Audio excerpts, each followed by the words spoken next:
Oi, eu sou o Dri, seja bem-vindo. O Subaru e a Beatriz foram selados. Obviamente o Aldebaran não ia se safar dessa ileso. Nesse capítulo, nós teremos o início e o fim do combate dele contra o Garfio e o Ezo. A gente tem uma bela de uma demonstração de como esse poder de retornar no tempo pode ser usado em batalha. O Aldebaran pegou geral de surpresa quando se mostrou ser um lutador excepcional, mesmo sendo tão fraco. Ser capaz de encarar o Garfio, que derrotou um dragão em Voláquia, e o Ezo, o segundo mago mais forte, ao mesmo tempo, foi maluquice. E o resultado dessa batalha foi mais surpreendente ainda. Mas, antes do resumo começar, dá aquela fortalecida aqui no canal, dá o like, se inscreve. Para quem quiser me ajudar financeiramente, o link do LivePix vai estar na descrição. E para quem quiser comprar os volumes oficiais da novel, da Light Novel, o link para a Amazon vai estar aí na descrição também. O capítulo começa com Aldebaran se lembrando de algo que uma certa bruxa disse uma vez. Uma frase de efeito fixa era uma declaração de guerra contra o mundo. Magia é uma técnica que transforma a vontade de alguém em realidade, alterando o mundo e desafiando as leis do universo através de um encantamento. Mas só proferir o encantamento não era suficiente. Se faltasse mana, ou se a magia não fosse usada de maneira correta, a vontade daquele que a encantou não seria realizada. Expansão de domínio. Redefinição de matriz. Porém, o que o Aldebaran proferiu não era magia, era outra coisa. Mas não importava o que fosse dito, não importava o que fosse feito, Natsuki Subaru seria removido desse mundo, mesmo se for necessário tentar mais de 1 bilhão de vezes. Aldebaran faria isso. 4061. Essa foi a quantidade de vezes que o Aldebaran teve que usar o retorno através da morte para remover o Rosval da jogada. Com a experiência do Rosval, ele não seria convencido por apelo emocional. Só ver o jeito que ele trata a facção já dá uma certeza disso. Ou melhor, só ver o jeito que ele trata qualquer um que não seja de nenhuma utilidade para ele. Era impossível tentar convencer o Rosval a algo. O Aldebaran não tinha nada que fosse do interesse do Rosval. Então ele tentou outra abordagem. Dar a impressão de que o Rosval teria alguma perda caso ele não seguisse a sugestão do Aldebaran. O Aldebaran convenceu o mago mais forte do mundo que seria melhor para ele tomar posse do território Barielle, já que as terras que a Priscila deixou para trás entrariam em discórdia pela perda da sua líder. De qualquer forma, faça sua reivindicação como quiser. Está tudo bem. Afinal, ela não está mais entre nós. 972. Essa foi a quantidade de vezes que o Aldebaran teve que usar o retorno através da morte para remover as irmãs Oni da jogada, especialmente a Han. Ela foi um oponente difícil. O Aldebaran já sabia desde o início que ele precisaria ser vigilante com ela. A intuição dela era anormal, porém, ela tinha uma fraqueza bem óbvia e fácil de explorar. A irmã mais nova, sem memórias, que ela acabou de encontrar, seria o ponto fraco de alguém que não tinha nenhum ponto fraco. Mas mesmo se ele soubesse que a Han queria ir rapidamente para casa, convencer ela a sair de cena foi problemático. E apesar de sem memórias e da sua cautela ser menor que a da irmã mais velha, a irmã mais nova também foi um oponente difícil. Usar o amor fraternal delas traz dor ao meu coração, mas está tudo bem. Afinal, ela não está mais entre nós. 633. Essa foi a quantidade de vezes que o Aldebaran teve que usar o retorno através da morte para remover o ministro de assuntos internos da jogada. O mais difícil de se lidar com o apelo emocional foi o Otto, já que ele era implacável com quem era de fora. Ele não parecia rígido, mas confundi-lo com um mero trabalhador seria perigoso. Ele foi um oponente que fazia o Aldebaran se sentir apreensivo. O jeito que ele usou para lidar com o Otto foi parecido com o que ele usou para lidar com o Rosval, mas como o Otto era mais humano que o palhaço, uma condição mais pragmática e pé no chão funcionou muito bem, e isso acabou forçando o Otto a concordar com a sugestão do Aldebaran. Sem armas, máximo de 3 dias, e com o acampamento do seu oficial militar. Essas eram as condições para que ele não interferisse no que ia acontecer na torre. Pedir mais do que isso seria impossível. O Aldebaran sabia disso depois de centenas de tentativas. Afinal, assim que ele encerrasse o diálogo, o Otto não daria espaço para mais nada ser possível. Para solucionar o problema chamado Otto, o Aldebaran teve de usar a pessoa que mais se sentiria moralmente responsável pela situação do próprio Aldebaran. Explorar a gentileza dele me deixa amargo. Mas tudo bem. Afinal, ela não está mais entre nós. 94. Essa foi a quantidade de vezes que o Aldebaran teve que usar o retorno através da morte para remover a chefe das empregadas da jogada. Embora a quantidade de tentativas tenha sido baixa, remover aquela que possui sangue raro de cena era crucial. A Frederica teria sugerido a ir para a torre junto dele se o Aldebaran não lidasse com ela logo. E o Aldebaran não tinha nada contra ela, mas o sangue que corria em suas veias teria sido um problema para os seus planos. A Frederica era uma mulher extremamente compassiva, mas sabendo do seu senso de pertencimento, junto à sua falta de vontade de nadar contra a correnteza, foi fácil de lidar com ela. Nesse ponto, o Aldebaran já tinha uma boa noção de como funcionava o relacionamento dos membros da facção Emília, mesmo daqueles que ele nunca viu. Foi fácil de lidar com a Frederica. O Aldebaran só precisou convencer ela de que deixar o Schultz sozinho com Rosval seria problemático. Ele não tinha que fazer o impossível. Só aumentar as chances que não eram zero já bastava. Não tenho palavras de conforto para oferecer, mas está tudo bem. Afinal, ela não está mais entre nós. 5. Essa foi a quantidade de vezes que Aldebaran teve que usar o retorno através da morte para remover a bruxa da glaciação de jogada. Como Aldebaran já era profundamente familiar em como manipular ela, remover a Emília de cena foi fácil. Ela não sabia como duvidar de qualquer coisa que Aldebaran dissesse. Ela era compassiva, benevolente, e ela encarava tudo que Aldebaran dizia como verdade, a tal ponto que a única razão do Aldebaran ter precisado de mais do que uma chance para enganar ela foi ele mesmo. Foi a própria hesitação do Aldebaran de manipular a Emília e fazer ela agir de acordo com as preferências dele, que fez ele ter que usar o retorno para lidar com a Emília. Cada vez mais estou me tornando incapaz de me salvar, mas está tudo bem. Afinal, ela não está mais entre nós. 0. Essa foi a quantidade de vezes que Aldebaran teve que usar o retorno através da morte para iniciar a batalha contra o candidato a sábio. Ele conhecia o Subaru como um todo, e por isso, nenhum pingo de hesitação apareceu para interromper o Aldebaran. Só foi necessário acertar o timing. Acertar a Beatrice com o Alshamaki junto do Subaru era extremamente necessário. Ela estava lá para proteger o Subaru, mas o uso de uma magia jamais vista, de um patamar jamais usado, fez com que a reação dela fosse devagar, fazendo ela cair para o trunfo do Aldebaran. O Alshamaki era uma técnica proibida anti-bruxa, que selava o portão de mana do alvo e impediu seus movimentos através de restrições e um selo mágico. A própria bruxa que a criou proibiu o Aldebaran de passar essa técnica adiante, e ela também.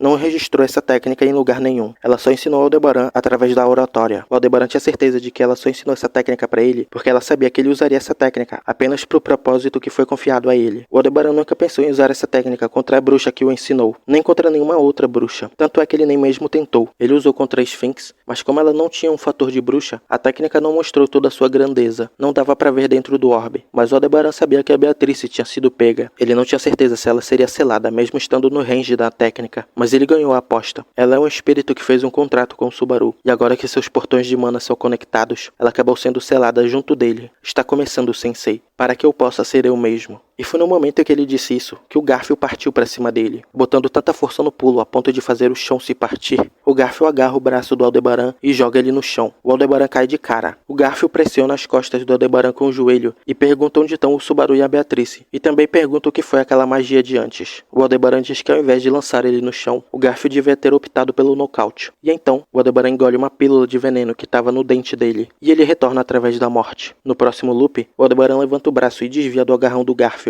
e acerta uma cotovelada na cara dele que faz o Garfio ter um sangramento nasal. O Aldebaran sentiu um chute poderoso atingir seu quadril, mandando ele voando para trás. Agora incapacitado por estar enterrado por livros, ele diz: próximo. No próximo loop, o Aldebaran sabia que uma simples cotovelada não ia adiantar. Dessa vez, o Aldebaran cobriu um cotovelo com protetor feito com magia de pedra e arrebentou a cara do Garfio. Ele o lançou para trás e sangue saiu do nariz dele. Agora, com o Garfio enterrado por uma pilha de livros, foi a hora de outro inimigo se mostrar para Aldebaran. El Shira. O segundo mago mais forte usou uma magia de água que aprisionava e impedia os movimentos do Aldebaran. 106. O Ezo era alguém que responderia na mesma moeda. Se você fosse respeitoso com ele, ele seria respeitoso com você. Então era crucial lidar com ele de maneira honesta e respeitosa. O Ezo vê sangue saindo da boca do Aldebaran, de dentro da prisão de água, e ele imediatamente mudou para magia de cura, mas já era tarde. A pílula já tinha matado o Aldebaran, o fazendo retornar no tempo. El Shira. El Dona. Dessa vez a resposta do Aldebaran foi imediata. A terra que o Aldebaran conjurou absorveu toda a água que o Ezo lançou. O Aldebaran usou essa lama que se formou para deslizar para trás, assim ganhando uma boa visão dos dois que iria enfrentar. O Garfio se levanta e rapidamente avança para cima do Aldebaran. Por favor, espere, Garfio. Seria perigoso se aproximar descuidadamente.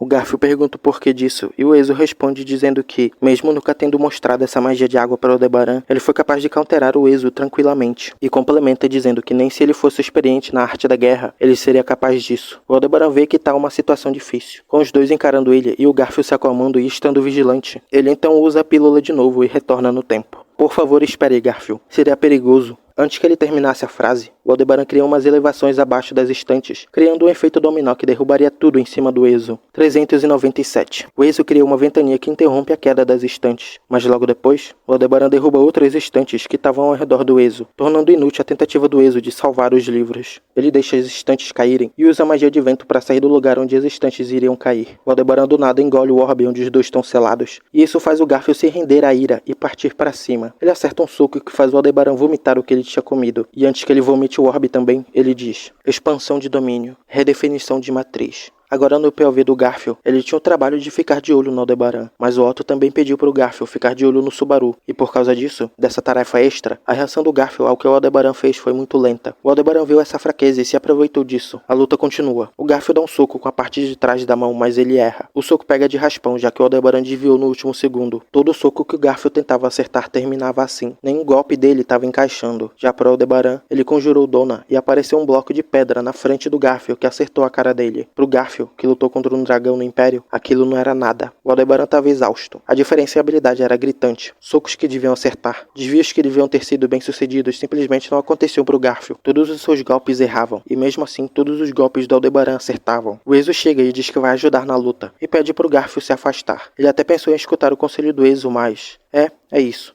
Recue. Recue e corra chorando para sua irmãzinha e sua vovozinha, Garf. A provocação do Aldebaran tirou o que restava de paciência do Garfield. Ele parte para cima do Aldebaran. Ele pensa que se soco e chute não acertar, ele deve pelo menos usar o corpo para imobilizar o Aldebaran. Prevendo as intenções do Garfield, o Aldebaran conjura areia e acerta os olhos dele. O Garfield continua a avançar mesmo sem enxergar. O Ezo grita o nome dele e o Garfield sente o golpe vir. Ele agarra o punho do Aldebaran com os dentes e tenta estraçalhar o punho dele. Mas o Garfield percebeu um negócio estranho. O punho que ele mordeu tinha um formato de uma mão esquerda. Mão essa que o Aldebaran não tinha. Essa mão inchou dentro da boca do Garfield e estraçalhou a mandíbula dele, e os dedos dessa mão atingiram o fundo da garganta dele, fazendo o Garfield ter uma ânsia de vômito. Essa reação fez o Garfield hesitar nos movimentos, e o Aldebaran aproveitou essa oportunidade para acertar um jab no queixo do Garfield. Esse golpe foi ultra efetivo. O cérebro do Garfield sentiu esse impacto. E o lindo tigre, aquele que enfrentou e venceu o dragão das nuvens, caiu de joelhos. Era inacreditável. O Garfield estava sendo totalmente oprimido nessa luta. O Ezo vê o Garfield cair de joelhos e também se prepara para atacar. Qualquer espaço para subestimá-lo como alguém de menor patente não existe mais. Esteja preparado para perder mais do que apenas seu braço esquerdo. Pelo menos uma perna irá embora.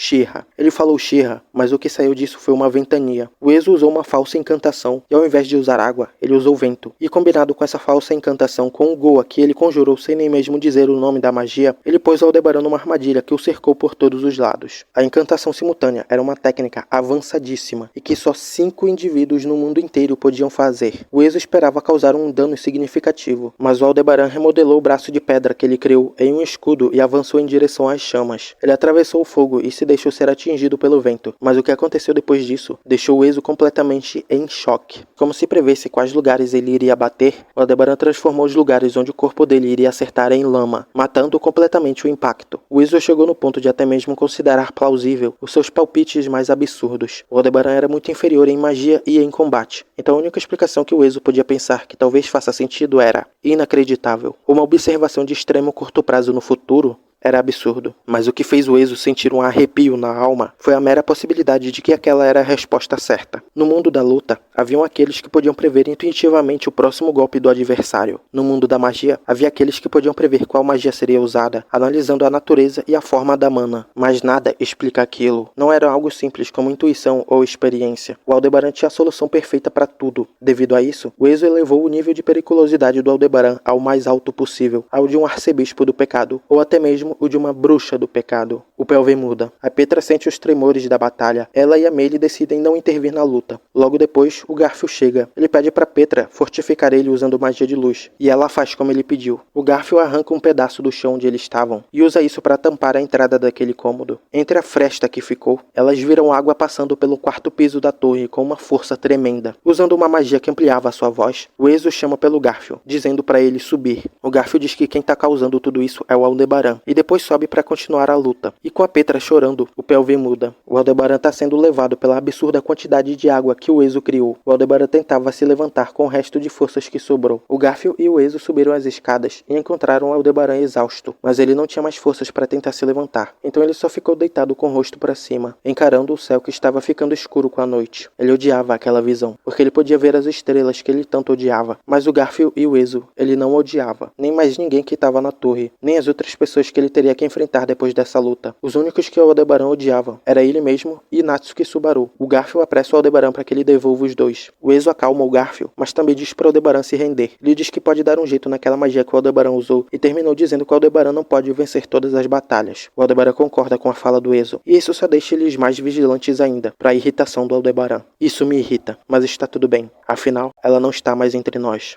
748. Essa foi a quantidade de vezes que ele tentou e falhou em vencer aquela batalha. A única variável que ele pôde testar era o lugar para onde a correnteza iria levar ele. Eu não posso vencer todas as batalhas. É por isso que eu só preciso vencer a final. Ao dizer isso, o Aldebaran apontou para uma direção, e lá eles viram algo que os deixou confusos. Um livro dos mortos estava caído no chão, e suas páginas estavam à mostra. Desde antes de chegarem na torre, esse sempre foi o plano do Aldebaran, achar aquele livro e usá-lo. É o meu nome. A resposta do Aldebaran deixou Garfield e o Ezo extremamente confusos. O cérebro deles não tinha processado o que o Aldebaran disse, e isso criou uma abertura para atacar. Mas exaustos sem poder se mexer, o Aldebaran não seria capaz de aproveitar essa brecha. Mas tudo bem, ele só precisava deixar o outro Aldebaran aproveitar essa brecha. E ao mexer os seus olhos, o dragão de escamas azuis, aquele que era considerado a criatura mais poderosa do mundo, abriu suas asas e disse: "Suas estrelas estavam ruins." E logo depois disso, o dragão divino Vulcânica, ou melhor, o dragão divino Aldebaran, lançou um sopro do dragão no Garfield e no Ezo, finalizando o capítulo 12. Caralho, esse capítulo foi maluquice do início ao fim. Mas vamos lá. Uma coisa estranha nesse capítulo foi algo que aconteceu na narração, na parte que o Aldebaran tá ludibriando a Emília. No texto, toda vez que o Aldebaran pensava na Emília, ele usava ela dela. E toda vez que essas palavras surgiam, elas estavam entre aspas. Era estranho. Isso me deu a impressão de que ele não estava se referindo a Emília. O Aldebaran é de 400 anos atrás. Ele deve saber alguma coisa sobre ela. Talvez alguma ligação mais direta com a Sátela. Existe uma teoria aí que argumenta que a Emília e a Sátela são a mesma pessoa. Não sei se são a mesma, mas o Aldebaran com certeza sabe de algo. Também tem uma teoria que diz que ele e o Subaru são a mesma pessoa. Ela surgiu depois que os fãs traçaram vários paralelos entre os dois. E nesse capítulo, mais um desses paralelos surgiu. O Aldebaran usou a mesma pílula que o Subaru usou em Gnome Rive e em alguns momentos do arco 8. Essa pílula é bem conveniente para quem tem o poder de retornar através da morte. O Aldebaran nem é forte e ele fez um estrago. Ele deixou o Garfield de joelhos com um